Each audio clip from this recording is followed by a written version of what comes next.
Hello and welcome to an all-new episode of The Spotlight. I am your host, Kente, all the way live from Los Angeles, California, and I am so happy to be here with you. We are doing our yearly TMU, that's the Movies Underground year-end special, and I have a special co-host with me, the one and only Ramsey. How you doing, Ramsey? Hey, man, I'm good. How you doing? It's been a minute since we've been able to hang out. It's glad to be here. I know, man. I mean, look, you are the busiest man in show business that I know. I know you got a lot of irons in the fire. Tell us a little bit about what you've been up to, man. Oh, well, we still got Raw Radio going. We are currently promoting Thursday Night Talk, where we have three separate shows that come on. It started at 8 o'clock with No Holds Bars, which is a sports and entertainment show. Then we do Just Kicking It, which is my show. It's an adult talk show. So please don't have your kids listening. Just don't do it. It's just not worth it. The amount of therapy that you would have to pay for. So and we have a brand new show called The Catch Up, which is two of the coolest guys I've ever met in my life, man. I mean, one of these guys, I tell him, I said, man, I could just sit down and watch you order food. I mean, the way that they talk, it's just so funny to me just to listen to the way that they can take any conversation and just flip it around. So we got that going on, and we're also in the process of building our online television section of Raya. So Thursday night 8 o'clock, tune in app, just search for Raya Radio and come join us and have some fun. All right, man. Well, I'm a big fan of what you do, and I'm glad that you are here chopping it up with me, man. Oh, no problem. Man, I gotta come home. This is where it all started. So, I feel like I'm among my forefathers. The forefathers, that's funny. Yeah. All right. So let's get to our panel. We have a esteemed panel, and we're gonna start off with the one and only Ken White. How you doing, Ken? I'm well, thank you. And we're gonna be talking about a lot of things, but I know that it's been about a year since I had a chance to talk to you. It seems like let's get to the only times that I do get a chance to talk to you is on this specific show. So what's been going on this last year? More of the same. Mm-hmm. Just writing and enjoying life.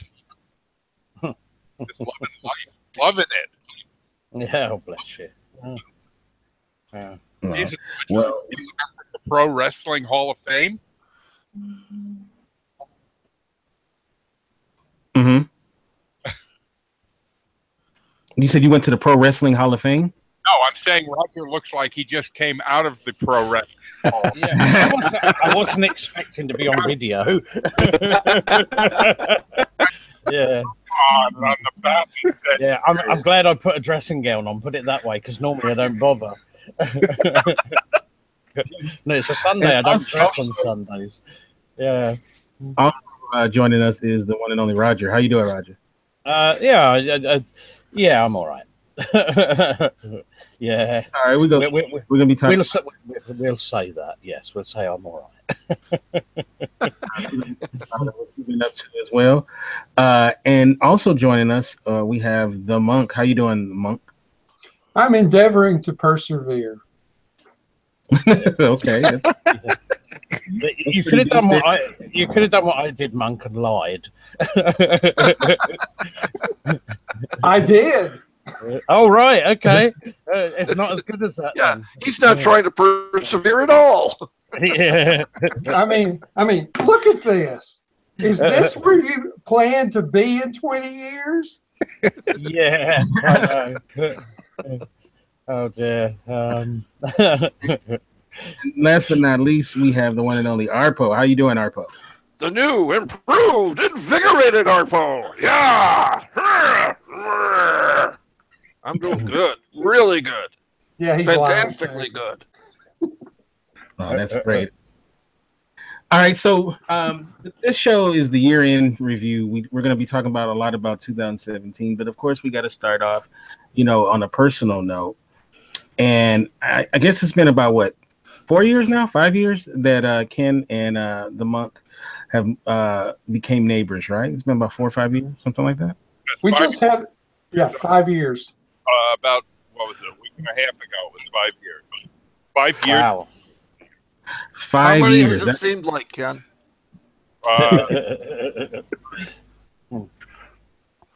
But yes, 5 years in Birmingham. We even went down to Outback to celebrate. Now, I think a lot of us, we have this romantic view of you guys, becoming neighbors, where it's Yeah, romance. Yeah, it's in the air.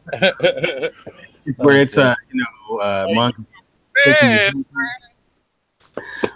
Monk is taking you hunting. Yeah. Uh-huh. Yeah, Yeah, you can see the toll it's taken on Monk, though, can't you? I just picture Monk showing up at your door with two possums, and telling you to barbecue them. No, he only ever brings one. Possums are for stew. Everybody knows that. God. Yeah, I know. So I know you spent a long time in Florida, but that wasn't the real South. Are you starting to feel, Ken, now like a real Southerner now that you've spent 5 years in Alabama? Actually, I'm feeling more alienated from the South with every passing day. Really? Why do you say that? Every passing day lets me know that this is not the place that such as me really should be. Okay, now you've gotten the Southern hospitality, right? Yeah. Everybody's, I'm sure, is very nice, and everybody is very nice. Yes. Mm-hmm. And you're closer to Monk, so you see Monk. I think, can't you see his house from your backyard? Sort of, yes. If I step out onto the back patio and look up to the left, through the trees, I can see roughly where he is. Right. Sorry. Yeah, I can easily see Ken's back patio door through my gun sights every morning. You just wait for him to pop his head out. Yeah, just so when you he got uses the high-powered binoculars, he can see right into Ken's bedroom. Yeah, that's it. Yeah, not the something you'd want to do. It's just where you got the silencer. Otherwise, he'd know you've been taking pot shots at him every day. You need to improve your aim. So, I mean, I imagine you go to the Piggly Wiggly a lot. And... no, I haven't. Last time I was in a Piggly Wiggly was like maybe a year ago. I was looking for Marsala wine, and tried a couple of different places, and they only had sweet Marsala wine because I was making some chicken Marsala. So I didn't want sweet Marsala, and I understood that the Pig had like a better wine selection. So I went there, and they had the same crappy sweet Marsala. So I ended up having to go to a damn liquor store and spend like $25 on a bottle of Marsala. Oh, wow. Sucked. And I still have it. I have like 3/4 of it just sitting there. You just don't understand cooking, Ken. A good Kool-Aid will work just as well. Wow. Okay. Yeah, just don't have the extra sugar. I mean, Birmingham's a nice city. I mean, I've been here 5 years. Usually about 7 years is the maximum for any one place. Now, that doesn't necessarily mean that I'm going to leave Birmingham. I might just go someplace in Birmingham. Yeah. Now, Ramsey, there's two questions men always like to ask about a city, right? Okay. It's always, what's the food like, and what them girls like, right? Right. Okay. So we kind of talked about the food. You're a single man, right, Ken? I am a single man, yes. So, like, what's the best places to find the company of a young lady? The church, the library, corner. Well, I don't know. He's in the corner. I don't go to church. I don't go to the library. So those may be great places, but sadly, I'm unaware of it. The dog park isn't bad. Yeah, so we remember that story from last year. The dog park. Yeah. Or was that somebody else? No, the best place to find a lady is Walmart. Is it? That's yeah. So you can go to Walmart and you see someone that's attractive and you like just don't stalk her, but just kind of follow her path and see what she's picking up, and you can tell what kind of life she's living. Look at the size of these cucumbers. If she's filling up her buggy, then she's probably got somebody at home. But if she's just like a meal to meal type thing, she's probably single. And lonely. And if she's buying the name brand instead of the Walmart generic, it means she has money. Grab her quick. So if she's getting Kool-Aid, you may not want to keep talking to her. But if she's getting like organic grape juice or something like that, right? No, if she's getting Kool-Aid, she may be good for a weekend. But if she's getting that pre-sweetened Kool-Aid, then you don't want her at all. If she's going through every bottle of Pinot Grigio looking for a good year, grab her quick. Yeah. Now, you better find a good year in Walmart. If she's searching wine in Walmart, you should move on. I'm just now, Ken, you're a guy. You're an older guy. Yeah, you know how to flatter people. I prefer you say an older gentleman. You're older gentleman. Older gentleman. I imagine you have a little money stashed away as well. Yeah. Can we borrow some?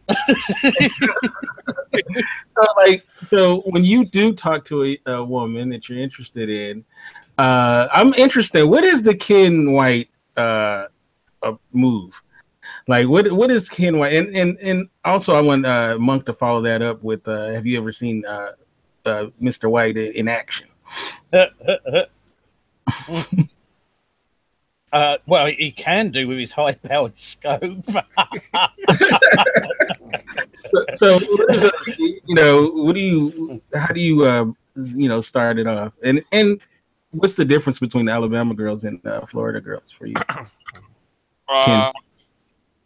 The problem with Alabama girls is they may be Alabama football fans, which is a problem for them. Yeah. Well, I think it's better than being Miami Dolphins fans. Slightly. That would be a problem for me.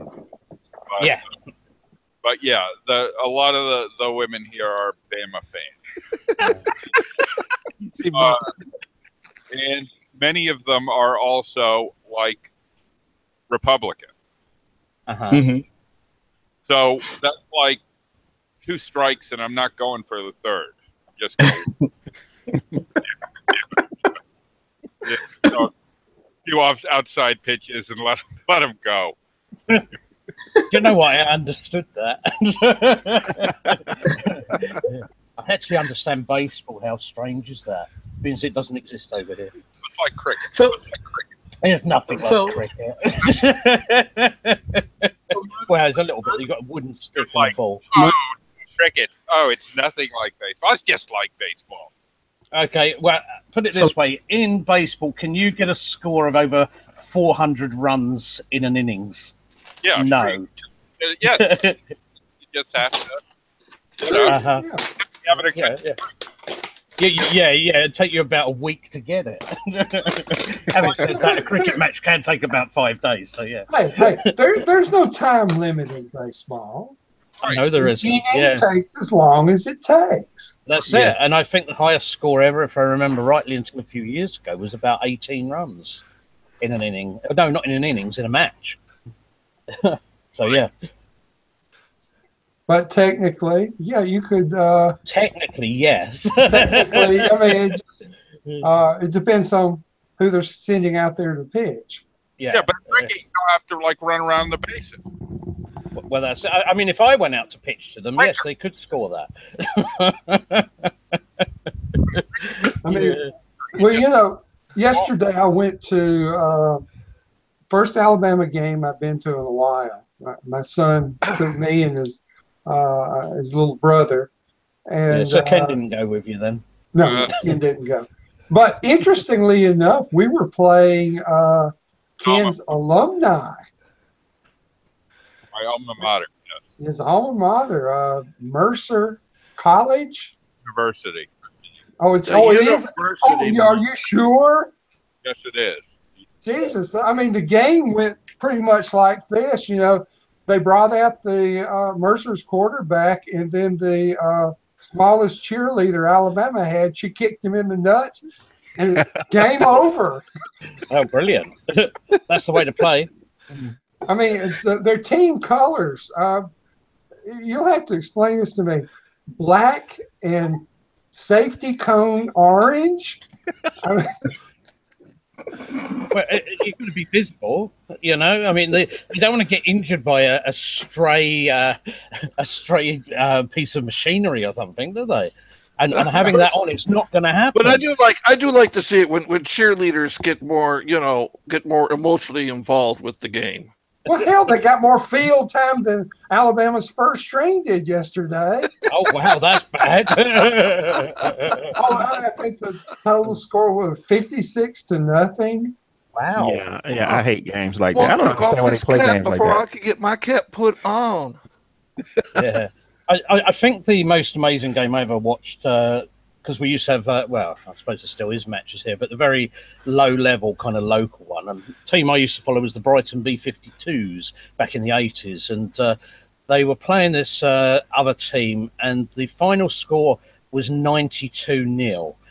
And by the end of the match in the fourth quarter, they were running in with the third string and running in every point after to get 2 points. It was just unbelievable. Well, it was fun. Yeah, but I stopped going because of Scott.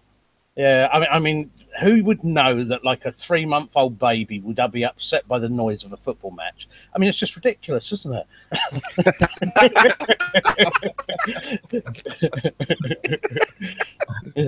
Well, all right. So, Roger, it's been a while since we had a chance to talk to you. It would be February. Yeah, it's been quite a long time. And your son, he moved to where I was just at, Houston. That's correct. He moved there about 2 and a bit years ago. Have you been down yet? 2.5 years ago. No. I'm not in a situation where I'm able to travel. Oh, okay. Yeah. Now I just got my passport the other day, and I'm looking at places to go, and so now you live where exactly in the UK? I live in Eastbourne, which is on the southern coast. I'm a southerner. Okay. Yeah. If I chose that as the place I'll go, how much fun do you think I could have there? It depends what you're interested in. If you are interested in history, a heck of a lot. I mean, I could take you to see the place where William the Conqueror landed, where there's a castle built on top of a Roman fort. I could take you to a tea room where Charles Dickens used to drink tea. I could take you to the second oldest pub in the country, which is 820 years old and still open. Things like that. Wow. Yeah. I mean, we have old stuff around here. And that's just within my town. That's not even traveling. But yeah, the further afield you go, I mean, within an hour's ride of here, probably got 6 or 7 castles, for example. And the beautiful countryside and millions of restaurants because we're on the seafront. We have the pier. We have the beach. We have Beachy Head, which is very famous. Yeah, you would off Beachy Head as a ending to the trip. That's right. It's quite famous from because I mean Eastbourne is used in a lot of movies. I mean the more recent edition of Brighton Rock that was actually filmed in this town because it looks more like Brighton in the 60s than Brighton does, if that makes sense. And Brighton is the nearest city to us. which is about 40 minutes by car, so it's not too far. But yeah, it's a lovely part of the country, and I'd be very glad to show you around, because I do have sort of places I take people when they come over here, because I've met a few of the community. I've met MGM Kid come to visit a few years ago, which was really nice. Boy, is he tall. He's about 6'6". Really. Oh yeah, he is very tall. But that's quite an honor that he came to see you rather than going to Italy, because I know that's like his favorite vacation spot. Well, that's right. Yeah, well, I mean, he was up in London, and while he was there, he said, come down to visit us for the day, and we had a nice, wonderful day. We went to a very old medieval town, Alfriston. A lot of it dates back to like the 15 and 1600s, and it's got the old Tudor-style framing and that, and a few old pubs there and what have you. And went into an old bookshop, and yeah, he had a very good time. He said it was his best day in England, so that was cool. Yeah, that's the thing I've always liked about, let's call it non-urban England, is that you hold on to your heritage and to your history. Whereas, London is trying to become like New York, all shiny glass and steel. It has the old stuff there as well mixed in. But yeah, outside of the smoke, as we call it, you do have a lot more history. I mean, obviously we've got things like Stonehenge, which is quite an impressive thing to do. There is just so much history. We've got Roman palaces. We've got a rebuilt medieval town in a place a little way away from here. And with it, what they've done is where old buildings have been taken down, they've taken them down brick by brick, all numbered, and then rebuilt them in each place. And they've made a medieval town place using the authentic original stuff, just rebuilt from the original materials. It's incredible. Actually, something I've always wanted to do is see Hadrian's Wall. Oh yeah, that's the other end of the country. So I could climb over it, jump on the other side, and go, I win! Yeah, that's yeah. I've not actually been there, but yeah, I've been around a lot of the country, but I've never been to Hadrian's Wall. And I've been up to Scotland once, which is quite a way. I say it's a long way away from here. This will make you laugh. I mean, I'm on the south coast, and I went 2/3 up Scotland, which is right the other end of the country, and it took me about 12 hours to drive there. And you're thinking, I can't even get out of state in that time. That's how long it takes me to drive down to West Palm Beach from here. It's about 12 hours. Yeah, that's it. Okay, an answer to your question, if you like old stuff. Yeah. That's right. Visit Roger. If you want to go someplace else. Yeah, that's it. Yeah, and if you want to know what the women are like, they're pretty much the same as women everywhere, except they speak with an English accent. Well, apart from the people who aren't English. And the guys around here are pretty much like guys everywhere, apart from they talk with a local English accent. Actually, having said that, we have a lot of Americans around here now. I mean, when Alex first moved over here with me, she was one of 3 Americans in the town. But I believe now we've got about 800 or 900 here now. Yeah. Well, there's this thing called the internet, and it seems that Americans and Brits seem to get on very well in relationships. So you end up with a lot of them coming here and a lot going there. It's sort of like a kind of citizen exchange. I have some citizens I would love to exchange. So yeah. By the way, we had a vote on that, and about what was it? About 3.2 million of us voted not to let him into the country, but the government didn't agree with us on that.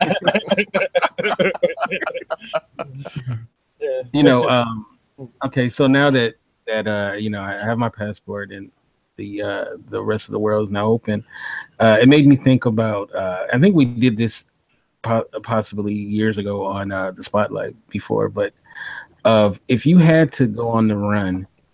Where would you? Where would I go on the run? I want to ask everybody: if you were a fugitive and you had to be on the run, what place would you go to? We'll start off with you, Roger. Well, it would have to be somewhere like Brazil, because they're one of the few places which aren't going to extradite you. Well, not back to here anyway. Unfortunately, I don't speak Portuguese, so that's no good. I mean, maybe Argentina might be better. and to go to kind of the Patagonia area where it was alleged that Hitler went to. And I say the alleged, very big quotation marks there. So, yeah, that would be a good place to hide out. You're out in the hills there. Admittedly, it's a lot of German and Welsh-speaking people. Apparently, there's more people speak Welsh in Argentina than they do in Wales. And I'm looking at the uniform. Yeah, that's right. Yeah. And you got the bald Martin Bormann head. Oh yeah, that's right. I can do that. Yeah, I can do that. I can even grow a moustache if necessary. Well, not a very good one.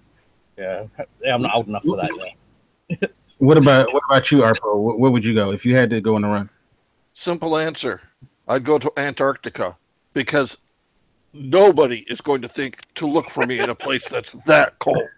Oh, did you know there's now here's an interesting one. You know there's a place in Antarctica called Troll Station. Cool. Yeah, I know. It's kind of thing. I wonder if it's where all the internet trolls live, you know.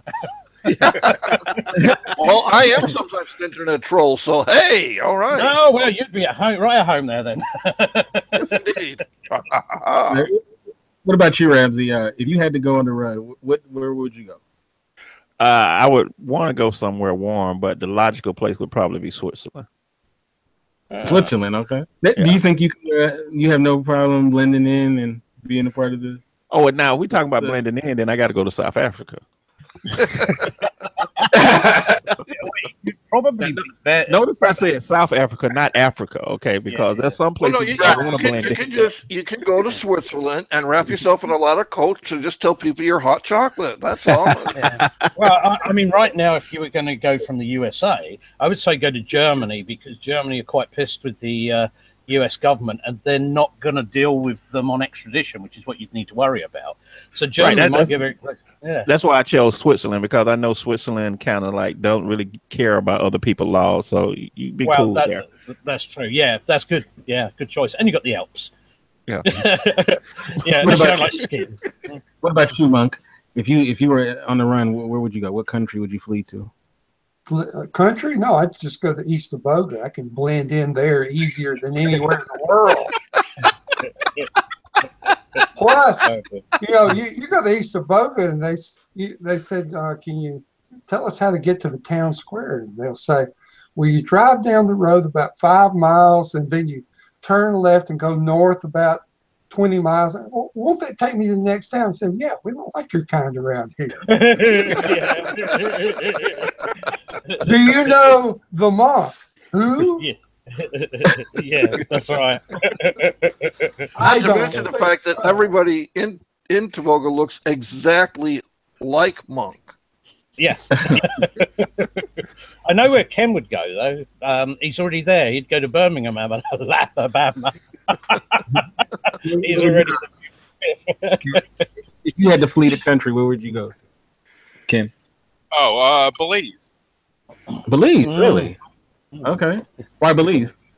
Why not? Yeah. I get the feeling he's thought this through. Belize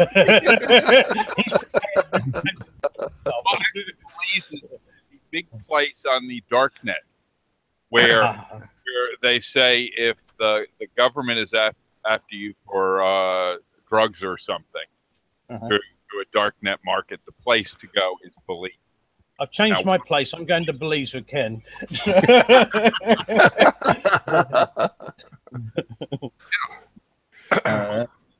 All right. Say you're from. Where do you live? Belize. I don't believe you. So that was. I believe. Yeah, I need to get a new script writer. All right. So, one of the things that everybody's been talking about this year lately is the whole Weinstein situation. And so now it seems like everybody in Hollywood is now getting in trouble for having sexually harassed somebody or pulled out their junk or whatever it is. Yeah. One of my favorite one of all of these has to be the Louis C.K. one. And I, for the life of me, don't get this idea of wanting someone to watch you masturbate. Like that is so crazy to me. It's just, you know, like you have people over and say, "Hey, anybody mind if I whip it out and masturbate for a while?" Well, I mean, apart from Monk, I don't see anybody doing that. Hey, how many times have you been in a party and somebody says, "Oh, mind if I smoke?" And you say, "No, Yeah, exactly. mind if I masturbate?" What's the difference? But one, and please, if anybody, this has happened to anybody, but I gotta talk about this one, the Terry Crews one. It's hard for me to feel sorry for him. It's hard for me to believe that, man. I still have trouble believing that. Hello. Uh-huh. Who is what? Who's Terry Crews? We're out of touch. He's an ex-football player turned actor. He's got a very natural sense of humor. He does very well in comedies. And he likes singing song out in public. Wait. Yeah. Hold on. Y'all forgetting the most important part. They told me just to make myself at home. So yeah. No, the most important part, he's about 6'4", 240 pounds, and he's solid muscle. And he's saying he was at a party and a Hollywood executive just walked up to him and grabbed his genitals. Oh, okay. Oh, somebody grabbed his genitals. Oh, yes. no. I was thinking somebody that big and mean looking, he grabs mine. I was like, "Hey, feel free." No, they did that to me. That they wouldn't get. They'd get a bit of a frosty look because if that's happening to me, it's going to hurt. With my problem, so. The guy is on the Today Show talking about how he's like a survivor and stuff, and I'm sitting there like, I'm sorry, I don't feel sorry for the guy. I'm like, he's talking about, he had the courage not to fight back and all of this stuff, and I don't agree with that. I think I can't believe that, man. I'm sorry. My favorite harassment story has got to be this Judge Roy Moore stuff. I mean, the girls would say, "Well, he took us to his house and he gets down to his underwear and plays the guitar." I'm thinking, what fool gets down to their underwear, your underwear, and all you're going to do is play the guitar and wear a cowboy hat? I'm sorry. I consider myself sexually enlightened, but Jesus Christ. All right, well, you know how I do it, Kente. Listen, anybody that's claiming that they went to somebody's house or a hotel room after dark, I'm not even buying the whole sexual harassment. I mean, like I said, it's like you going to an orgy and then complaining that people are having sex in front of you. I mean, there's no casting calls at 9 o'clock at night. That's just not happening. Wait, that's when I do my casting.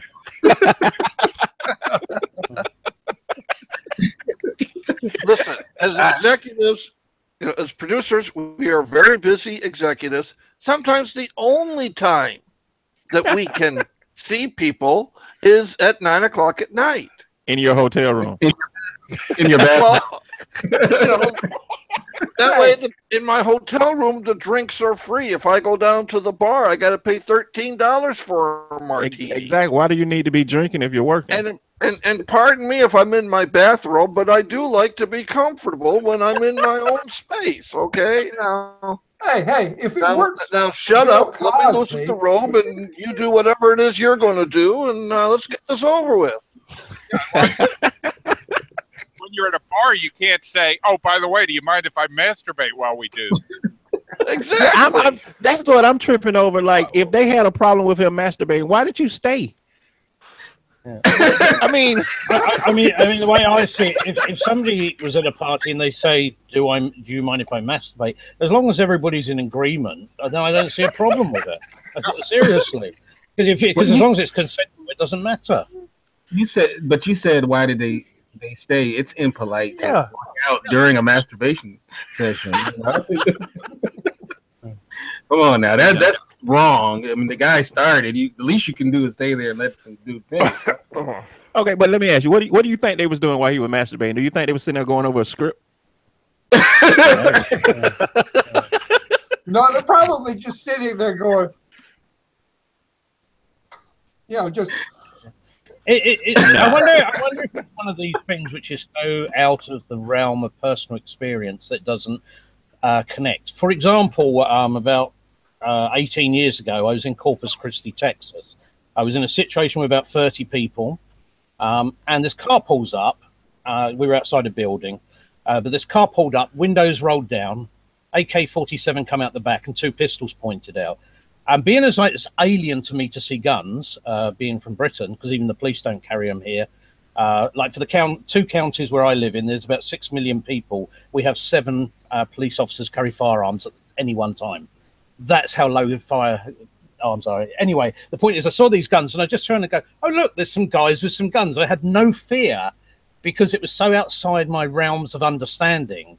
It's just like, oh, there's people with guns. And everybody looks around and shits themselves. And there's me just going like, why is everybody ducking? It's like, yeah. And it so turns out the guy they wanted to kill was the guy I was standing next to talking. But because everybody looked around at the same time, they drove off because there was too many witnesses.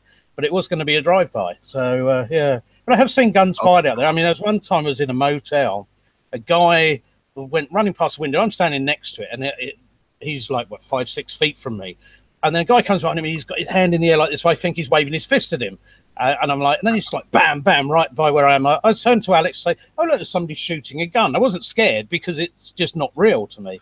And she's like, get on the floor. There might be a stray bullet. And I'm like, oh, yeah, it might be an idea, I suppose. So I felt rather silly getting on the floor because you don't, I mean, over here, you'd be, I mean, apart from in a couple of the cities, you would be hard pressed to find anybody who's heard a gun fired in anger ever.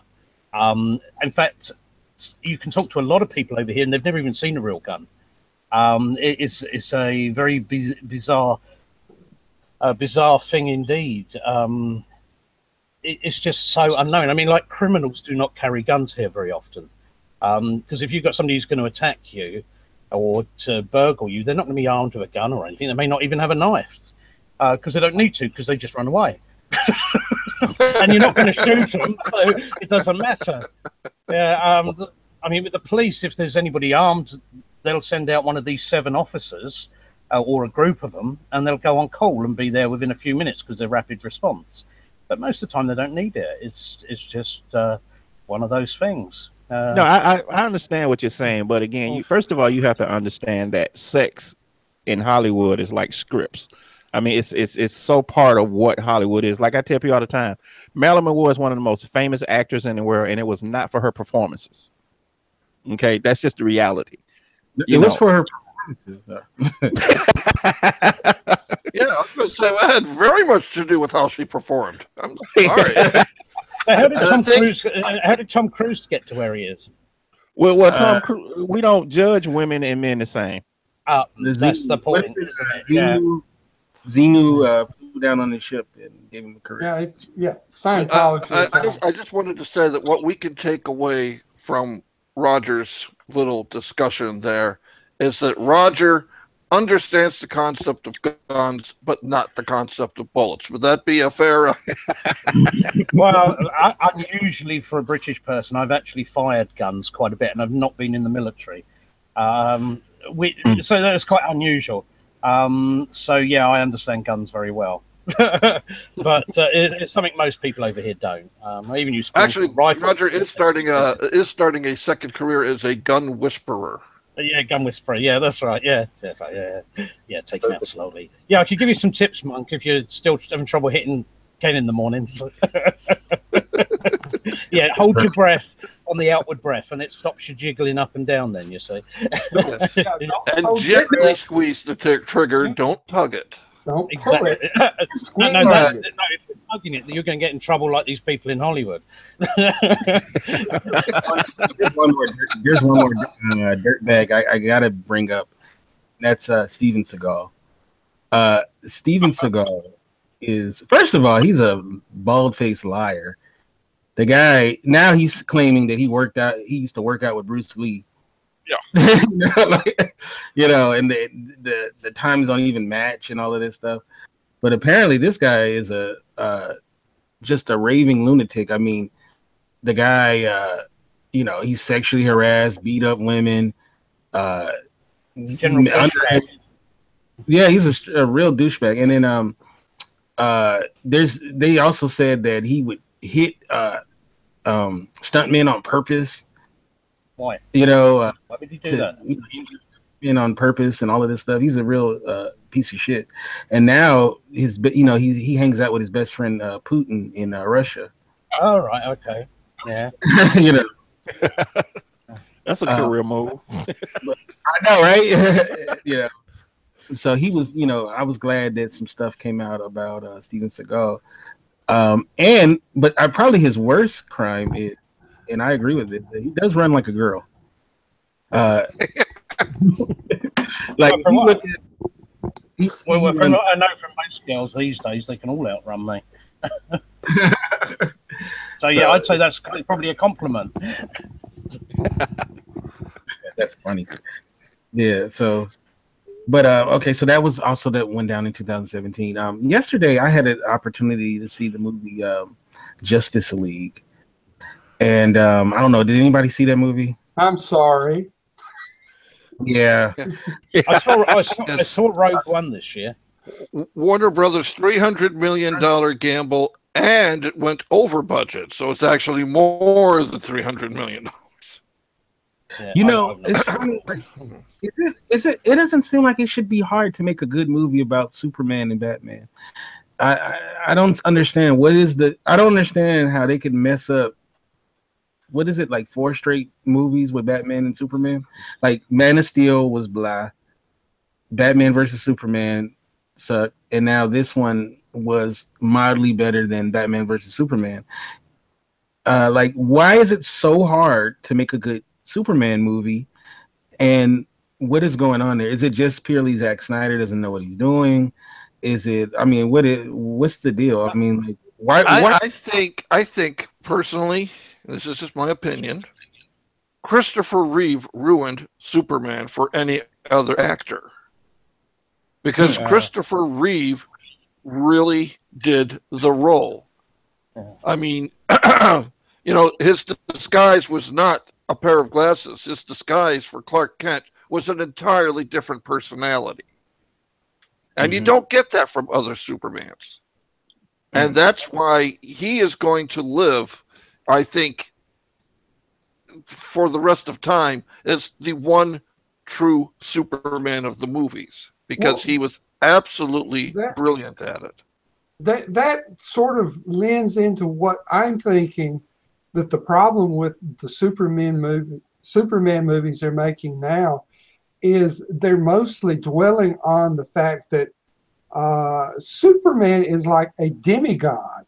He is greater than humanity could possibly be. But when you look back to the old Superman stories in the comic books, yeah, he defeated the villains, but there was that duality of character, that Christopher Reeves worked so well. The life as Superman, the life as Clark Kent, the TV series with George Reeves. I mean, he was as much Clark Kent as he was Superman. In fact, I think he played Clark Kent more screen time than he did Superman. So, I mean, and it's just the direction they've taken with it. But they won't go that direction now because that's what they do with Batman. You can't have another Batman movie with Superman in the starring role. So you can't have that duality of character. You have to dwell on the fact that he realizes that he could crush humanity with his thumb. He could push our planet out of the solar system. I mean, that's the kind of strength and power he has. They've tried to limit it somewhat, but that's the problem. It's funny. I'm trying to think, like, is Henry Cavill just bad, or is it the material he's given? Because it's the material. I think it's good, Yeah, but I think it's a combination of both. I mean, mostly it's the material, but also Henry Cavill, for me, is just not strong enough to play Superman. Yeah. I don't mean physically. I mean in terms of acting and characterization. He's just not strong. He doesn't give off that Superman vibe. Yeah. Yeah, I don't know, like, because he has no personality as Clark, and Yeah. you know, and he's like this mopey emo guy, like, you know, I don't like that, you know, like Even and I forget his name, but even the actor who played Superman in Superman Returns, I feel did a better job than Henry Cavill's been doing. Brandon Routh, yeah, Brandon Routh, yeah. yeah, Why that they movie didn't was, keep him in the role, I don't know. He was while he wasn't, you know, Christopher Reeve, he was passable. Henry yeah, Cavill just has not worked for me as Superman. Well, the biggest problem, honestly, is with the DC character.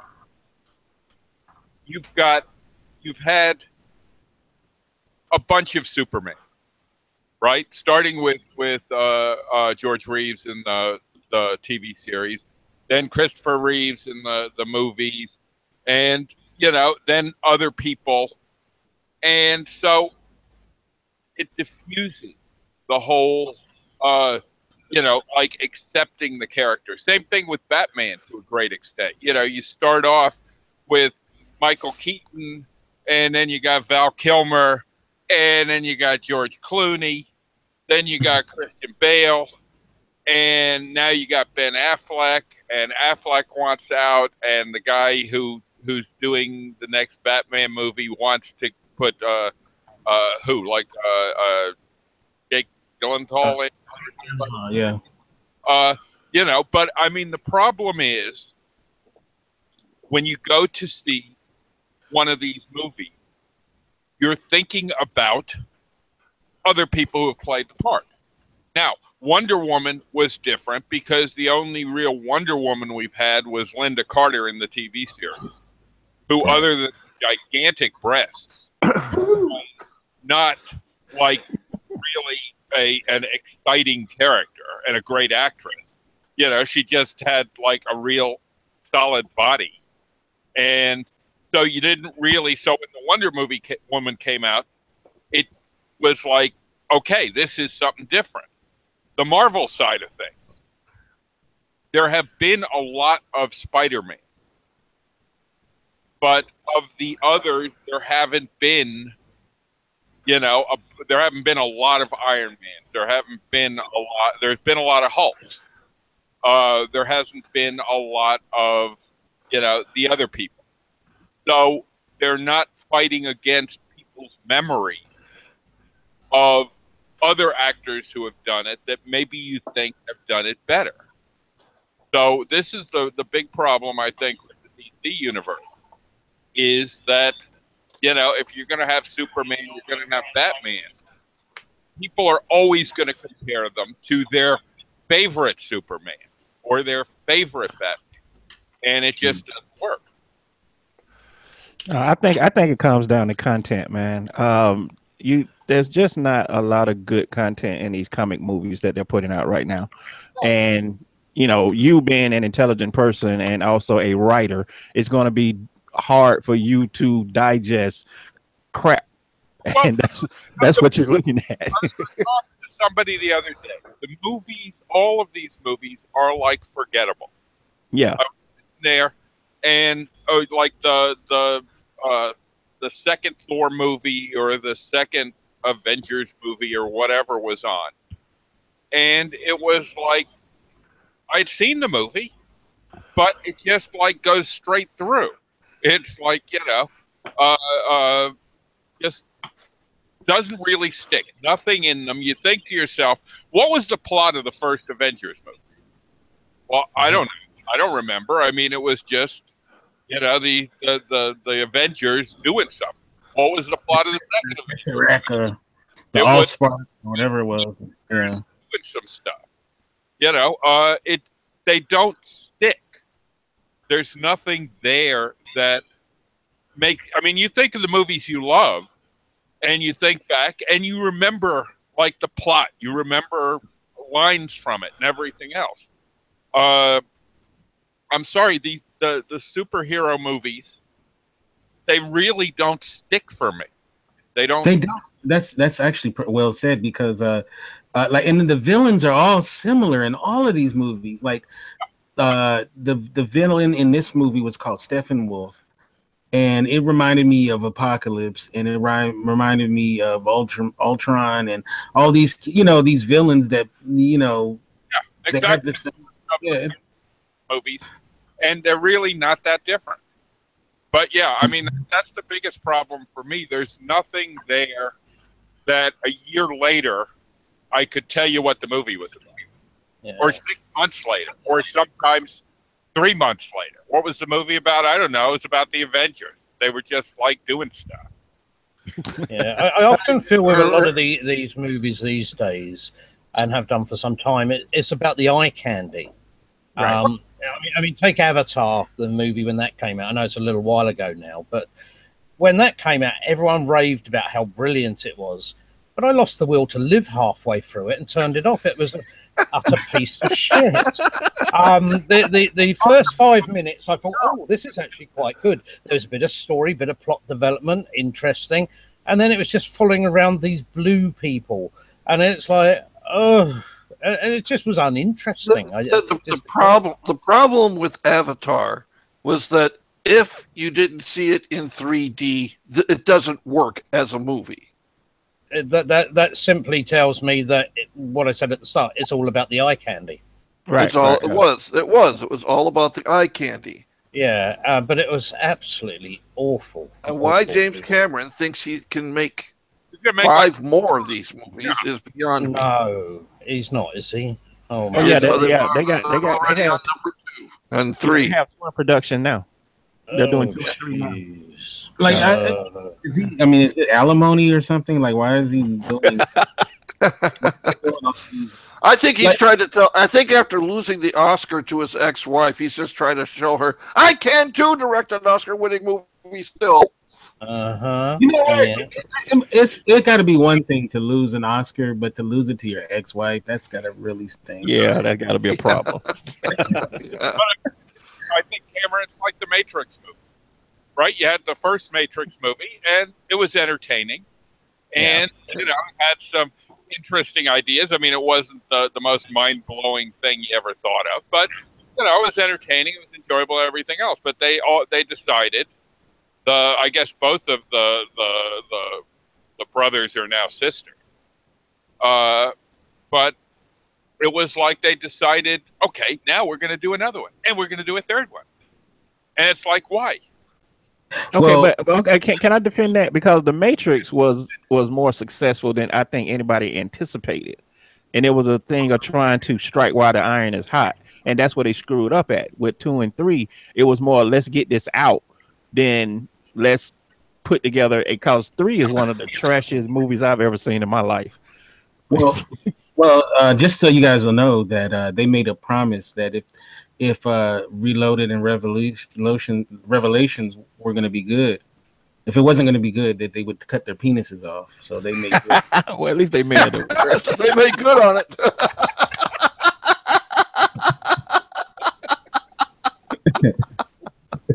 But the real story behind that is they really didn't want to do. They didn't want to do 2 more sequels. They really didn't want to do another sequel, and they were basically told, if you don't do it, we'll find somebody else to do it. So they were kind of forced into it. So they're doing a shitty movie or 2 shitty movies. Right. Yeah. I'm sorry. I would be like, okay, you want someone else to do the movie? That's fine. Let them get blamed for how bad it's going to be. Yeah. Do a shitty. I mean, really, a lot of it comes down to like how much money can we make out of this. It seems to be so often to me, and when the money drive takes over from the creativity, you're going to end up with shit. It's as simple as that. Because creativity and making money, they can happen together, but if you go with pure creativity, you're not going to get the money men accept the project unless you're already very huge, because it's like they're not taking the risk on you. That's why, and I've heard this from several people, and I know that when I majored in theater, our acting director said the same thing to us. But basically, there are a lot of film schools that the first day of school, the professor will say, if you are here because you want to be rich, there's the door. Go find another career. That's right. Yeah. Now, December used to be all about a couple of things. Of course, my birth month, but also Happy birthday to you. I share it with another person. I heard all about that. Your birth in the manger and the three wise men. Yes. You know, but in the last couple of years, December has been Star Wars month, and we were treated with The Force Awakens, and then last year it was Rogue One, and this year it's going to be Star Wars: The Last Jedi. Star Wars: The Last Jedi, and you know, the trailers look good, and but trailers always look great, right? And that's what trailer editors get paid for. I have seen. Go ahead. I have seen trailers that were the most amazing trailers that made me go, God, oh man, I can't wait to see this movie. This looks fantastic. And the movie has been utter trash. That is the mark of a good trailer editor. That's why you want one. The most consistent people in Hollywood are the people that make them damn trailers. So they never fail. You can give them utter shit and they'll make a great trailer. Yeah.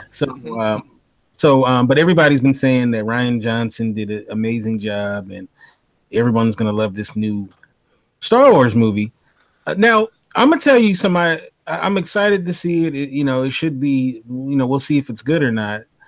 I am a little afraid that it's gonna be like the first one was basically a New Hope. A remake of the New Hope. This one, from the trailers, it looked like it's going to be very similar to Empire, like a remake of Empire. They say that it's not that, but it kind of looks like it is a little bit. I was wondering, what do you guys think? Are you guys looking forward to seeing this, or do you think it's going to be more of the same? I am looking forward to seeing this for one reason, and that is to see Carrie Fisher playing Princess Leia for the last time. Mm-hmm. Yeah. I mean, for myself, I watch about 2 movies a year, and in the last 2 years, the Star Wars movies have been one of those 2 movies. I enjoy the franchise, fan of it, and enjoy it on more than just the movie watching side of things. For myself, I know I'll enjoy it pretty much. If it's got stormtroopers in it and lightsabers, I'm happy, Don't need a lot more than that. I mean, like, I actually really enjoyed Rogue One. I mean, it felt like Magnificent Seven in space to me, but I enjoyed that for what it was. Actually, that was Battle Beyond the Stars. But yeah, right. I'm not familiar with that, so yeah. But no, I mean, I very much enjoyed it for what it was, and will enjoy it again, no doubt. If the Star Wars movies, where they're making a nod to the original trilogy, I'm fine with that. I like the original trilogy, so more of the same works for me. It really does. It's something. I suppose that if it's something that you're going to get something out of anyway, it doesn't matter. Because I mean, there's like some things that I mean, I find it with video games a lot. Some people say, "Oh, you this is not a good game unless you like the franchise anyway." And maybe that's what it is with some of the Star Wars films. If you like the franchise, then yeah, you're going to love it. If you just if you're into watching movies and judge it on the movie basis, then maybe not so much. Just wondering if that might be the case. Well, the new movies are ruining the whole Star Wars franchise for me. I mean, yeah. I was a huge Darth Vader fan until I saw the first 3. Now I look at Darth Vader and I'm like, that is like one of the world's largest punks. I mean, Now I did enjoy Rogue One for this reason. It stayed true to the story, and what I mean by that is like if you take The Mummy for instance, in The Mummy they did all about the Scorpion King. And then when they made the Scorpion King movie, it was nothing about the story that they told in The Mummy. But the Rogue One didn't do that. It stayed true to the Star Wars story. It showed how they got the plans, and that was a beautiful thing. But I'm not looking forward to these new Star Wars movies because every one of them just make me hate the franchise that much more. I think, you got to have that original passion for something so big, and it's just not there. I have to say, when I first saw Force Awakens, I liked it a lot, but it's a kind of a movie that diminishes every time you see it. Like, I think upon, like, I've seen about maybe 3 times, 4 times, something like that. And I don't like it as much as when I first saw it. When I first saw it, I thought it was pretty cool. And then the more I see it, it's like, and there's that point in the middle where it drags, and then it's that CGI monster that's chasing them through the ship. I hate it. I wish I could. This is why I have seen The Force Awakens once, enjoyed it. Don't really need to see it again. Well, Rogue One. I'm sorry, I didn't like it as a movie. It was 2 hours of boredom and then 20 minutes of action where I already knew everybody was going to die. I mean, I could not develop any kind of rapport with any of the characters in the movie because I knew they were all going to die, because in the original Star Wars movie, Princess Leia tells Han Solo, a lot of people died to get us this information. Yeah. So, it's like, okay, how can I get emotionally involved with someone that I know is going to die? And that's why Rogue One didn't work for me. No, I think A Force Awakens would have worked if it wasn't a Star Wars movie. If it was just a sci-fi film on its own, I think you'd have had you wouldn't have held it at such a high regard. But being part of the Star Wars franchise, that makes a huge difference. And it didn't. I mean, I think Return of the Jedi is the slowest Star Wars movie they ever made, and Rogue One was A Force Awakens was slower than that. And that whole dramatic ending with Luke turning around, that's like you said 2 hours, and that's the that's the whole Luke right there. Mark Hamill has the best agent in Hollywood because he got second billing in that movie, and all he did was turn around. That was it. And he was on screen for all of 10 seconds and got second billing. You got $7 million. That's a good agent. And when did Mark Hamill get on meth? He looks terrible. I know. Louise, that guy looks horrible. Like, I thought it was just the character, but you see him. I've seen him in interviews, and that's really what he looks like. He's just like he's like Johnny Depp 10 years from now. Just I used to be Captain Jack Sparrow. Yeah, Mark Hamill looks terrible, man. He needs to use some of this Star Wars money to get a makeover or something. Jeez. I mean, he looks like Jedi on meth. Yeah, that's what he looks like. I don't know. I look in the mirror every day and I think, Hamill doesn't look so bad. Yeah, I know what you mean, Emma. Yeah, I know what you mean. Hey, he's doing all right. Yeah. So I mean, I'm looking forward to seeing it. I don't know, like, one of the things that people talk about is this idea of fan services. Throwing stuff in there to appease the fans, and I kind of feel like sometimes you got to say F the fans and just do what you feel is right. If you're a talented person, just do what you feel is right, because a lot of times we ask for stuff, and then when we get what we ask for, we complain. Right. You know what I'm saying? I wasn't very surprised with that. But right. I think the problem is they are trying too hard and have for the past 20 years been trying too hard to surpass the original trilogy. And they're never going to do that. They should have stopped after Return of the Jedi. Yeah, just like George Lucas. Complete story, and they are never going to top what they did with those 3 movies. Now they're trying to surpass it, and it's just coming off as blasé. All right, so now that we talked about those films, I wanted to ask: was there any films that came out this year that you guys really thought was really good? I'll get the balls rolling first. One of my favorite film of the year had to be was probably tied between this movie called Wind River, which is an amazing film. I don't know if you guys seen it. Check it out. That guy's on a roll too. Taylor Sheridan. He did Hell and High Water last year, and then did Sicario the year before that. But Get Out. That was a great movie. I really enjoyed the movie Get Out. So was there any movie? We'll start with you, Ken. Was there any movie that you saw this year that? Actually, I really liked Wind River. Although the funny thing with Wind River was, you've got this buildup, right? You know, the case is going along, things are going along.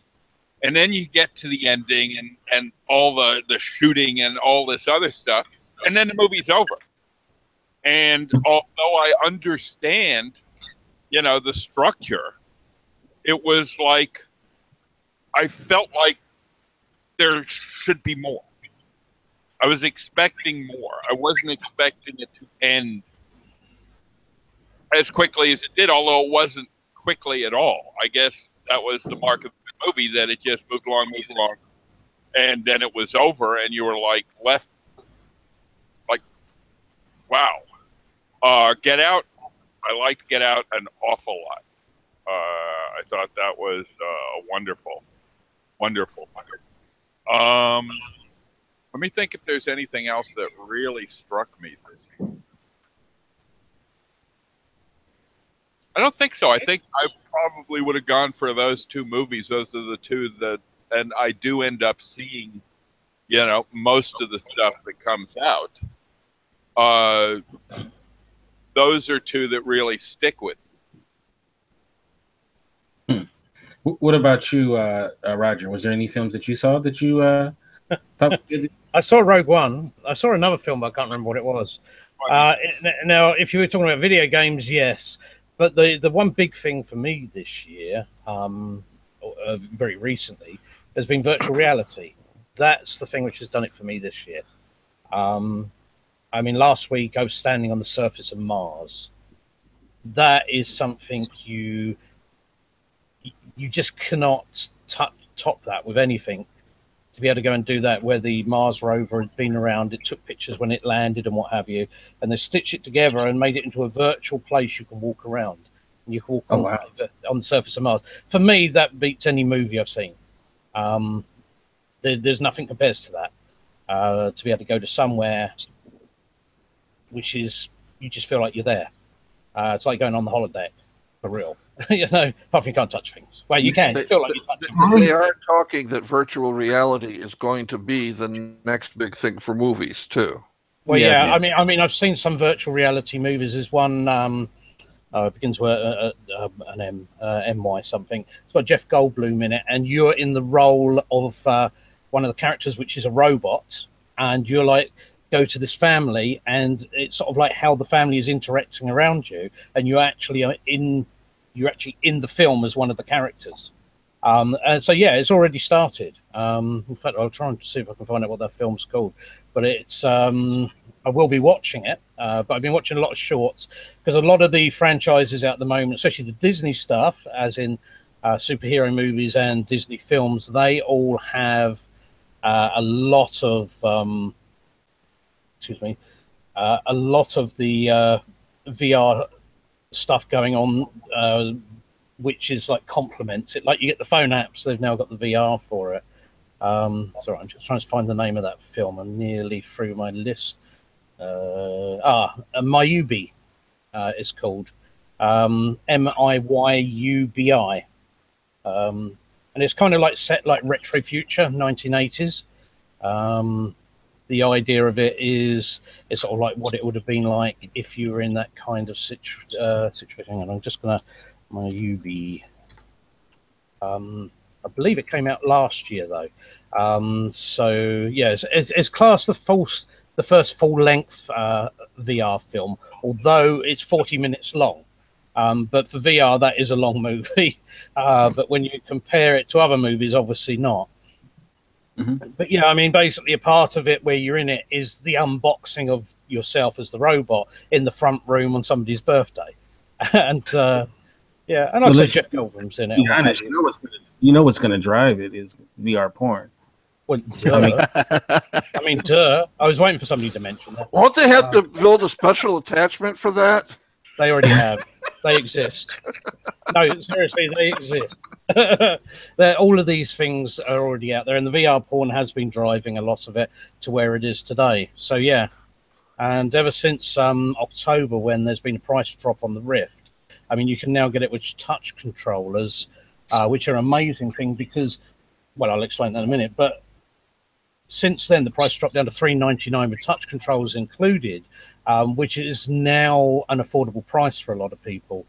I mean, there's one thing you do when you're in the tutorial of it. You have these virtual butterflies come out, and you have to get one of them to land on your finger. And because of the way the controllers work, in fact, I could show you because we're on video, aren't we? I mean, basically, the way it works is it's like your regular hand. I mean, if you clasp it, it'll pick something up. Okay. If you point your finger points, but because it's all set up, so like the butterfly lands there, this vibrates slightly. You know, I mean, here vibrates slightly, and it feels like it's landed on your finger. If you go to touch something, you get feedback, which feels realistic. You can do your thumb up, and it comes and everything. So you're in a space, and you can interact with things. You can pick it up. You can throw it. You can pick up a gun, for example. You can cock it. You can hold it. You can do anything. You know, it's and you can go anywhere. So yeah, it is kind of where the future's going. Yourself in the head, do you die? I think it is possible. One thing which is kind of cool though is you think, well, how am I not going to bump into stuff? You know, and they have this kind of like matrix-like wall which appears when you get close to it because you do your play area, as they call it, and everywhere on the edge of it, as soon as you approach, it comes up with this wall, so you know not to walk past it, so you don't trip over anything, which is rather clever. Yeah, they've got it very well sorted, I tell you. But yeah, I've been loving it. Yeah, I actually went to the pyramids the other day. I couldn't believe they were within walking distance of Cairo. For example, yeah, and you go there and it's like the webcam thing, you know, it's like the space. Okay, you go down to Cairo and walk to the pyramids and let me know how realistic the VR version was. I would say pretty darn good. Yeah, no, it's unbelievable how accurate it is, and when you see people in VR, it's like you looking up, down, round, wherever you like. Yes, if you want to look up their dress, you can. Yes, I can see a few people thinking that because that's the first thing people ask. You get new technology, it's like, yeah, can we use it to fuck? You know, that's basically how it works, isn't it? So yeah, and appliances are available. Yes, I mean, yeah. So yeah, not that I have any because with my problem, I can't use anything. Like it's like. No, you're right. Though it's either fuck or kill. Like Grand Theft Auto. Like you can get a dildo on Grand Theft Auto, and the first thing you want to know is, can I beat someone to death with it? Yes, that was Saints Row. No, Saints Row. It's called the Penetrator, and it's about 4 foot long. And it's got a great whip and flexibility to whack. I love that thing. Yeah. Yes, most fun you can have with a dildo without being involved with another human being. All right, what about you, Monk? Did you see any movies this year that you thought was pretty cool? The only one that comes to mind is Bodacious Tata's 44D. That was the.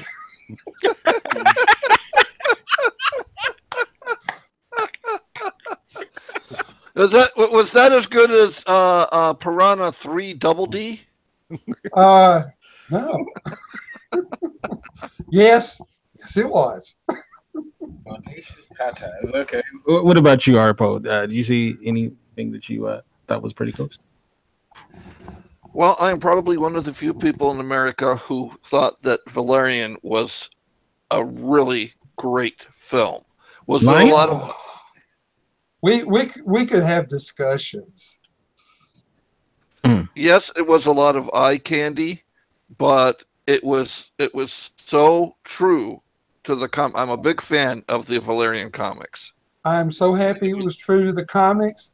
The acting was atrocious. The actual casting was unbelievably bad, and it just I agree with you on all those things, and I loved it anyway. The story was kind of cool, but the characterization of Valerian, the guy that was playing it, was so bad. I mean, I couldn't look at him with thinking, all right, this little guy, this kid, he's supposed to be some sort of James Bond super agent, but there's no way. I mean, he didn't give off that kind of a vibe at all. I mean, Sean Connery is James Bond. You knew he was James Bond. He was everything the character expected to be, and that was just good casting. I mean, but this guy looks like he spent most of his nights reading the script because the incredible bags under his eyes. He just did not look the hero type. And well, neither does the character in the comics. That's what makes it funny. He's not a hero. He's not a hero type. Comedy. He just keeps. The jokes were awful. He was the guy's a good actor. Okay. He doesn't understand. He doesn't grasp French humor. I get that. The other movie that I saw this year that really impressed me a lot is a movie that has not come out yet. I was at the AFM, the American Film Market, at the beginning of the month, and I got a chance to see Obamaland. Oh. Turn around so you can see. Let's make America not great again. Obamaland is basically, after Trump's election, Mike Pence, and Paul Rand accidentally somehow fall from the penthouse terrace of Trump Tower. And so the government decides that since, Obama was such a great leader and everybody loves him so much, they make him president for life. Flash forward to 2040. And the United States of America has now become East Obamaland, West Obamaland. In between are the Great Plains, the borderlands. Canada is erecting a wall across the border to keep us out. The last of the Trump Republicans are hiding out in abandoned Applebee's and Chili's. Jesus Christ. The movie is brilliantly written. It is great satire. It is so funny. It does need more post-production work. But that's why they were showing it, and they did get someone to say, yes, we've got a few $100,000 for you to really finish this and make it a great film. And I think it's going to be a huge dark horse sleeper hit. It is truly funny. I mean, I already can see Ramsey's going to really like this movie. Wow! If I can only find someone with an extra $100,000 for my movie. Right. Ken, well, that's what the AFM is for, and but no, you go to Houston during AFM. I suck. But Ken, you got an extra $100,000, right? Yeah. I think he's fallen asleep. Ken is temporarily having difficulty. He will be back in the air as soon as we stop talking about money. Thank you. I'm gonna take that silence as yes.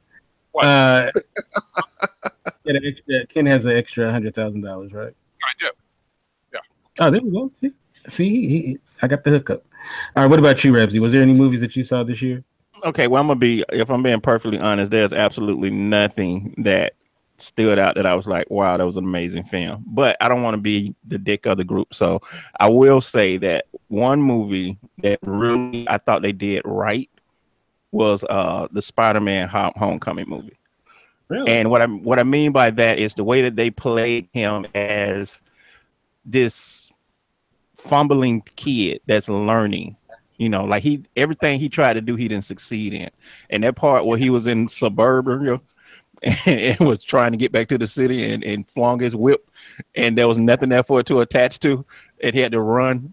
That was just brilliant to me, because that showed the reality of, it showed that the writer took time to really think about the set, the story, and where you would be, because how you gonna be fleeing from towers and poles in suburbia, it just didn't make any sense. I like the fact that they was in depth with that. So if that was like the one thing that I would say that stood out to me. But yeah, there's nothing that I was like, wow, that was an experience this year.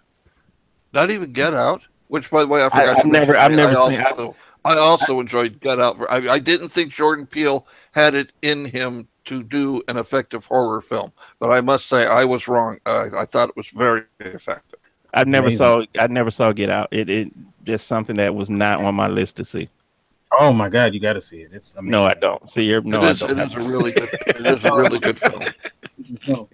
Like I felt kind of like that way too, and then I saw it, and then and it's probably the best. It was not at all what I thought it was going to be. I thought it was just going to be another Stepford Wives. Right. But it ran much deeper than that, which surprised me and really entertained me.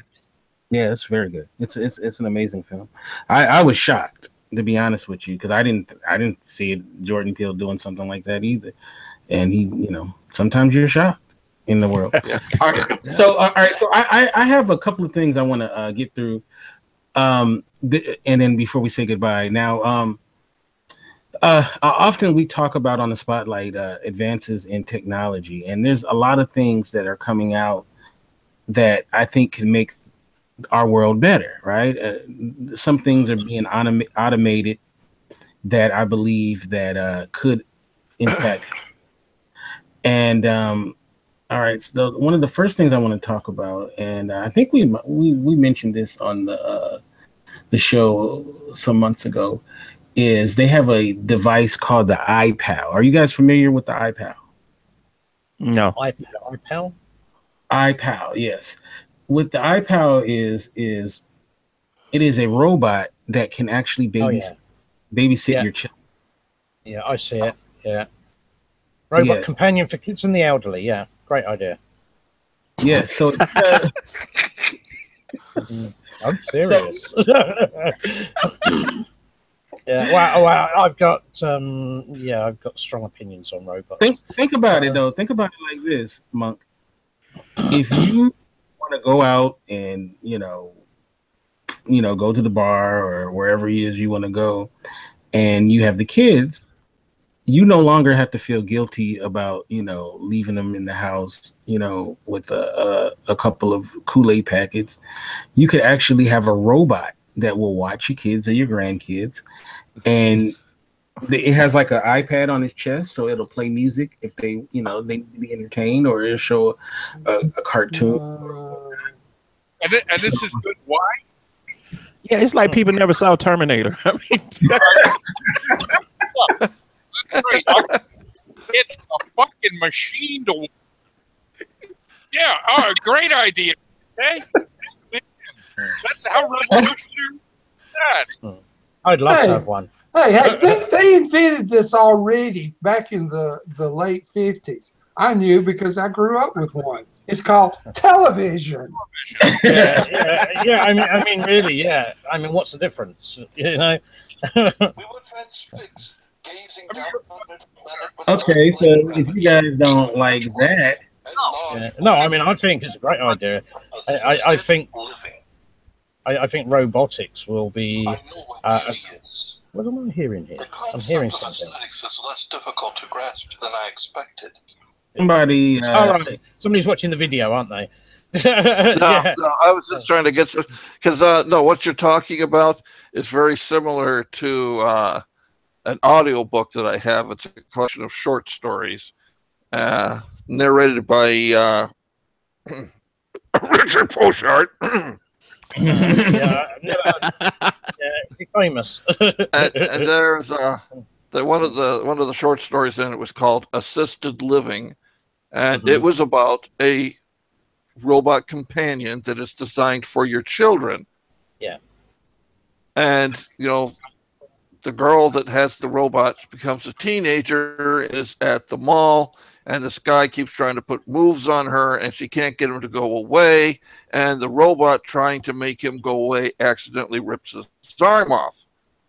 Yeah, and I don't see a problem with that. Well, everybody's going, well, he's defective. What are we going to do? Well, they decide to send him to an old folks' home to be a companion to this old man. Yeah. Robot realizes that what the old man wants more than anything else is to die. So the robot assists him with that and is consequently determined to be, completely off its rocker and shut down at the end. But it's a really nice story. Yeah. I really enjoyed reading it. Yeah. But it's kind of making me think of this news story because it's like in Don Quixote. The thing with that is the worst form of madness is seeing the world as it really is, as opposed to seeing it as it should be. Exactly. And that's what this robot did. Is seeing the world as it really is. I mean, for myself, yes. I would love to have a robot. It's something which would be an amazing companion for me. I would love that very much. A bit of, I have another thing. If you you guys didn't like the iPal, you may love this. I think it's wonderful. Okay. we got one thumbs up on the iPad. What about this one? Okay, how about a robotic bartender? Now, there's a robot that what's its name? We've had those since the 50s too. They're called vending machines. Is it Bionic Bar? Is that what we're looking at? Robot bartenders. Yeah. It's in Las Vegas. Using tablets, guests select their drinks. And I'm all for that. Yeah, you'll get your drink perfect because there's no human error in it. That's not why you go to the bar to get a perfect drink. You go to the bar to commiserate with the bartender, to interact with him. He's your amateur psychologist. Yeah, but if there's going to be a robot bartender, it has to be like the one that was in the movie Passengers. He was great. Oh yeah, Adam's Michael Sheen, I think it was. Okay, so all right, so you guys don't like the robot bartender, or some of you? I'm fine with it. Although going out of the house is something I'm not so keen on. But I mean, robot bartender. Well, if you could set one up in the corner, you'd like it, though, right? Well, I mean, the other thing is like you go to what do you call them, stores to get your groceries, and while you're there, you have the automatic checkout where you scan it yourself. I mean, really, you've got a robotic cashier then. Right. Okay, so anyone... A couple more robots for Roger, and he could put together a singing group. Totally. Yeah, I mean, that's pretty much what I do in real life anyway nowadays. Or rather, I don't live in real life anymore. I live in virtual space most of the time. So, yeah. Does anybody use Uber by chance? No. Yes. I don't. No, I don't. And I don't on principle. Okay, so Uber is actually developing driverless cars. Oh, I'm all for that. These cars, they get in, and basically they say because there's the threat of human error, that these will drive absolutely perfect. They're already testing them in Pittsburgh, Pennsylvania. Yeah, but that only works if you've got no human drivers on the roads, because that's where your human error comes from people driving cars. So if you're in a car driven by a robot and you're in street full of people driving cars, I think you're just about in the same situation. It hasn't improved. Yeah, I mean, if you look at modern cars anyway, they're pretty much a fair way on that route already. I mean, if you go top of the range cars, you've got assisted steering, assisted cornering, automatic emergency braking, things like that. Yeah, when I rented a car and drove down to Florida last May, it was an Altima or something, and I couldn't figure out what this friggin' beeping was. I realized every time there was a car like next to me, it would beep. Yeah, let me know. Oh, don't go into the other lane. Yeah, that's right. And that's right. Like, I would turn that shit off. Because the plain fact of the matter is, I've been driving for a long time. Yeah, but not everybody has. Well, fine. Then they should stay off the frickin' road. Okay, that is one I can't come back from. That is a really good answer. Monk knows that how vocal I am with this. Oh, he never shuts up at other drivers. We can't even have a conversation. We'll start talking about something. Is that, well, the movie was like, God damn it, that gets right in the. I mean, it's just. I can't imagine this again. I really can't. You're talking about a man I don't know there. I mean, Ken, he'd be just waving everybody through and saying, hi, everybody. Alabama drivers. Alabama drivers. One would have thought that Florida drivers were worse. You know, you got, all kinds of people who really don't know how to drive in Florida.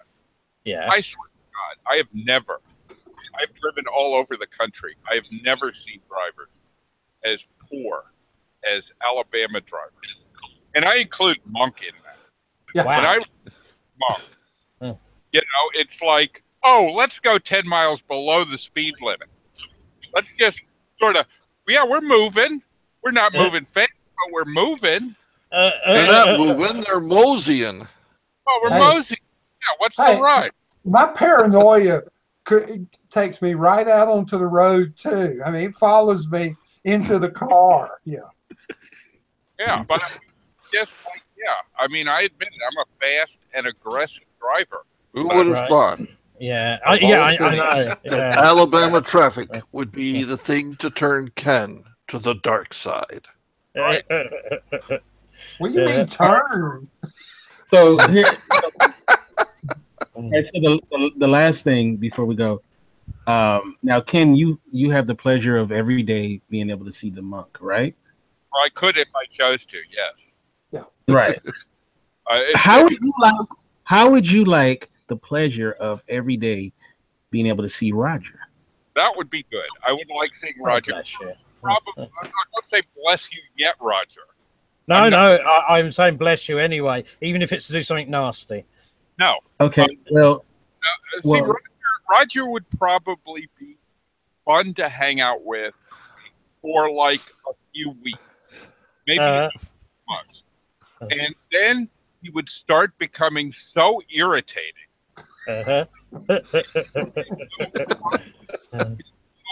All of his little things, all the Roger things, we've had 11 years of Roger. If you were sort of like put them all into one, and every day.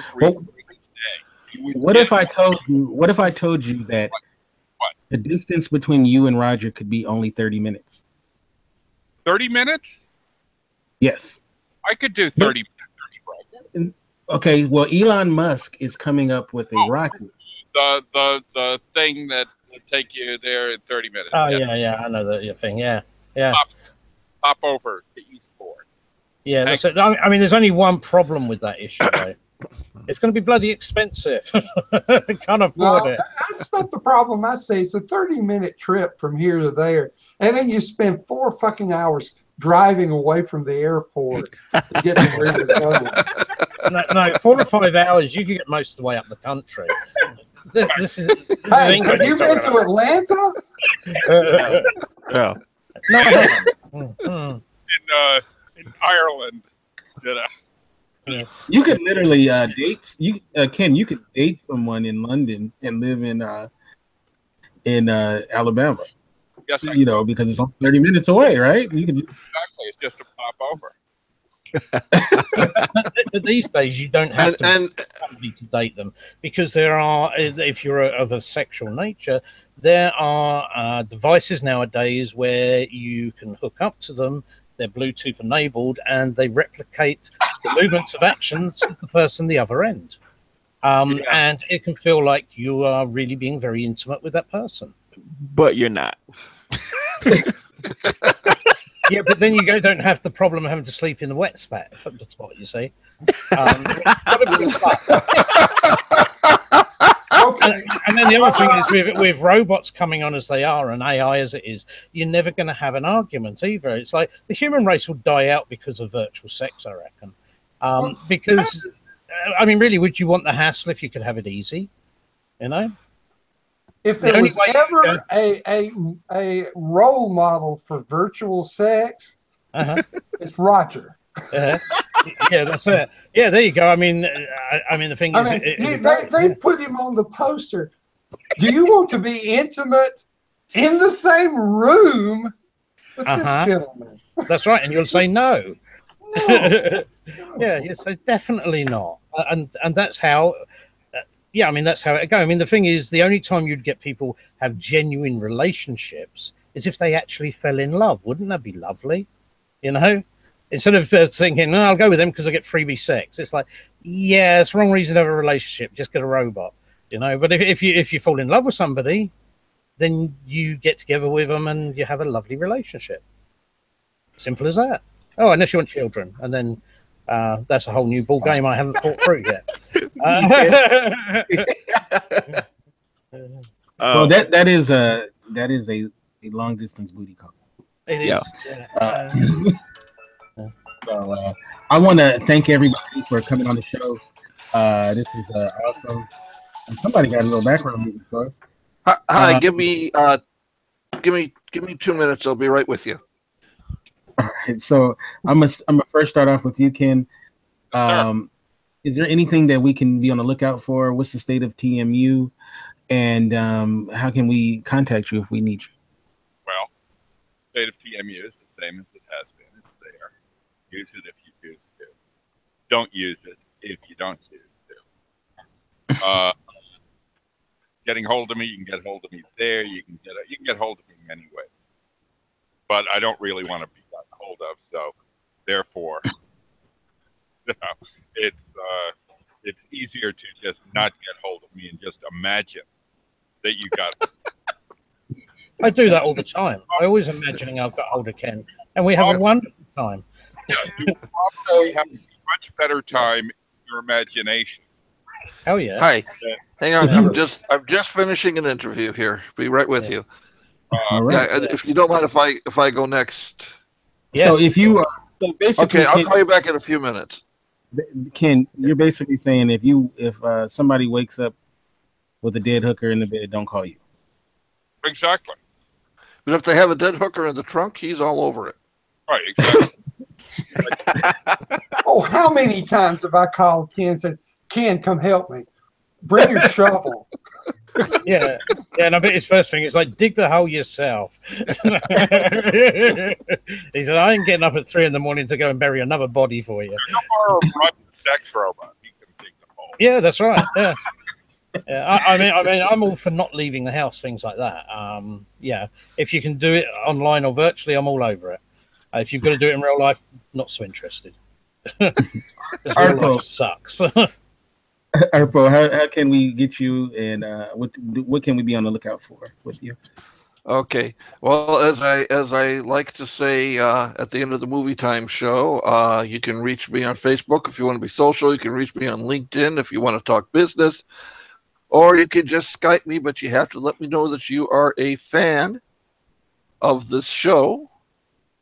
Because I get way too many requests from Armenian women who want to marry me and robots who want to steal my charge card numbers. Why don't you just marry the robot instead? It's problem solved. And then they can steal other people's charge cards for you. Yeah, that's an idea. Anyway, for the future, what you can look for from me is I am now working with a company called Oma Shanti. I am a film producer. We have 3 projects on the slate that we're working on this year. We are going to start filming the first one in April. All right. It's a comedy action crime film called What Did She Say? It will be starring Amir Arison, who plays Aram on The Blacklist. And after that, I'm working with a rom-com and with a historical movie about Nebuchadnezzar called King of Babylon. So, and that's just this year. We have a slate of about 10 movies over the next 3 years, and I am really excited. It has really invigorated my life. Oh, bless you. That's good. With the wonderful Catherine Swan, whose picture you all got to. Oh, Roger didn't get to see the picture. Oh, gosh, do I have to put this up again? Poor Roger didn't get to see the picture. Oh, it's not fair. He should get to see the picture too. You've gone all Dick Van Dyke there. As Arpo's getting the picture ready, Roger, how can we get you in social media? And are you doing anything that? There you go, Roger. That's my where new will I partner. find it? Where will I find it? Oh, there it is, right there. It should be. On. Right. Okay, I see. Yes. Okay. Nope. Don't know her. Don't know the person. Yeah. Well, she's wonderful, and she has changed my life for the better. Well, that's good. I'm glad to hear that. Yeah, I'm glad to hear that. That's nice. So how can we get you, Roger? And is there anything we need to be on the lookout for you? Well, I suppose the easiest ways to get hold of me are either Facebook or Discord. I don't really use Skype anymore. If you want me on Skype, let me know first. Because it's like today I installed it because I didn't know if you'd be doing this on Skype. So it's like, because I connect with people on there, or if at all. The other thing is you can get me on Twitch, because I've got a Twitch channel, but mostly at the moment I'm working, doing stuff with other people on their Twitch channels. Scott's got one which is working pretty well at the moment. He's making money off of it. So I do a lot of cross projects with him on that. And generally keeping my virtual hand in the entertainment hobby area as I see it, because I don't make money from it. But I don't. Well, I could do, but now Scott's making money. I'd rather put time into supporting him do it. Because his needs are greater than mine. Because I'm in a very different situation from what I have been in the past. So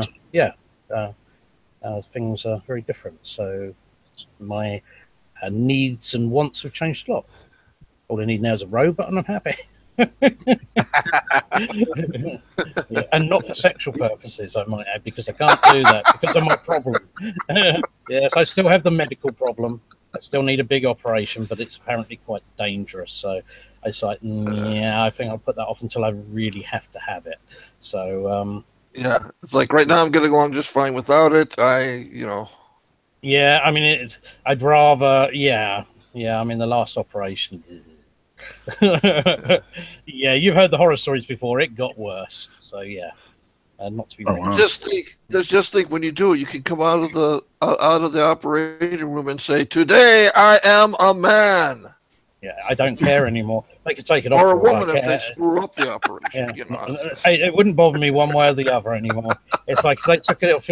I'd let them take it off if it stopped it hurting. Seriously, I would. It's that bad. Yeah, trust me. If it hurt like this, you know. So yes, chasing women is not a priority for me anymore. Well, it never really was. It's usually beating them off with a stick was my priority. But that's another story. Seriously, that's another story for another day. Yeah, there's a story with Roger with women and sticks and beating, but I don't think it quite turned out like he explained it. Yeah, probably not. Yeah, I mean, put it this way: I've never hit on a woman. Yet I've been married twice. Yeah, I've turned down a lot of women. Yeah. I've done that thing where I had the talk and say, I'm terribly sorry, but it's not happening. Done that a lot over the years. Usually women have that talk with me. Well, that's it. Well, that's what most guys have. Well, I also had the other thing when I was younger. It's like, it's the plumber. And yes, that kind of thing goes on. And yes, I did turn down every single one of them. And you're thinking, what's the matter with you, man? But yeah, that's the way I roll. Or rather, I don't nowadays. I kind of a job of a plumber is clean all the pipes. So I do hate to cut out early, but I am late for a phone conference for business. Yeah. So okay, well, you can take care of your business. Thank you for having me on the show. Ken, Roger, Monk, Ramsey, really great to have gotten to see you guys again. Yeah. And looking forward to the next time. Okay, all right. Thank you. All right. That, I do have to depart, but thank you, Kente, for including me today. Oh, that for sure. All right, now Monk, is there anything? Are you going to do that fairy movie? Is that going to happen? Who the hell knows? I've got so many little projects that are just hanging around, waiting for me to do the next thing with them. That, and you've got to defeat Mordor yet as well. Absolutely. Roger knows what I do with most of my time here lately because I do. We follow each other on Steam. Yeah, we know what each other's playing. Well, that's. I mean, the way this thing I wanted to mention earlier is only a quick thing, but I don't know about you, Monk. But I'm finding these days that a lot of video games have damn sight better stories than movies that come out these days. Yes, they do. Which is why I'd rather play a game because I prefer a good story. It's like reading a good book sometimes. Exactly. So you get to play your way through the book. Exactly. But if you need to get in contact with me, you can probably leave a message on Facebook. Occasionally, I check it maybe at least once a week. So if it takes a long time for me to respond and you need me for something, just within a week, I'll usually get around to answering somebody. Well, that's. I mean, if I wanted to get hold of you, call Ken. Well, actually, Ken go knock on his door. Well, I mean, that is an option. I mean, for myself, I'd probably just send you a message on Steam, to be honest. It'd be the easiest way to get hold of you. Yeah. You see me online, and that's usually. That's right. It's the past couple of times that we've gotten in contact with each other. We have. Yeah, it's easy enough. Yeah, I'm always there if you want me, and I'm always there if you don't. So yeah, but I'm about a lot these days. I don't leave the house very often unless I have to. So life has changed a lot. So I now have a life where I live at home all the time because I'm now registered disabled and what have you. And it's been a bit of a year. So enough on that because this is supposed to be a happy show. And I've got my finger in my ear. That's definitely not least, Ramsey. How can people get in contact with you, and what should we be on the lookout for with you? Okay, well, probably the best way to get in touch with me is probably through Facebook. I am not as active as I used to be. As a matter of fact, I'm trying not to be active at all, but every now and then I do check it out. As far as what we got coming up next, I'm glad to say that we have finally solidified the radio platform. So next we're going to be looking for content. We've just got our first full scheduled night done, which is Thursday Night Talk. And we're going to be looking to add more content to Raya Radio. And as that is going on, Raya TV is in the process of being launched next year. So that means that I'm going to be looking for content for that as well. So if you're out there and you have some content, we'd love to hear from you. The best way to get in touch with us is just to go to the website, which is rayanetwork.com, and then hit the contact button.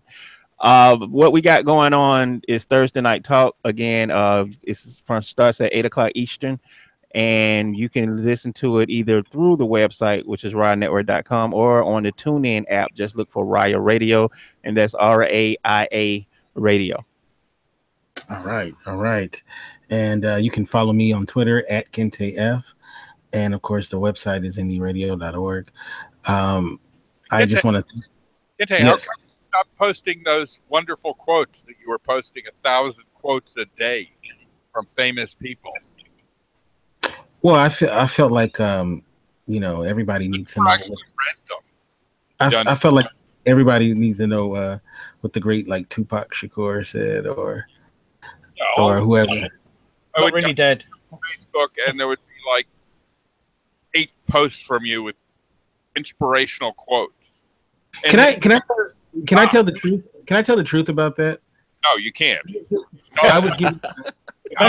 Just do it. People were literally saying like, "Man, I really like your quotes. Man, this is really awesome."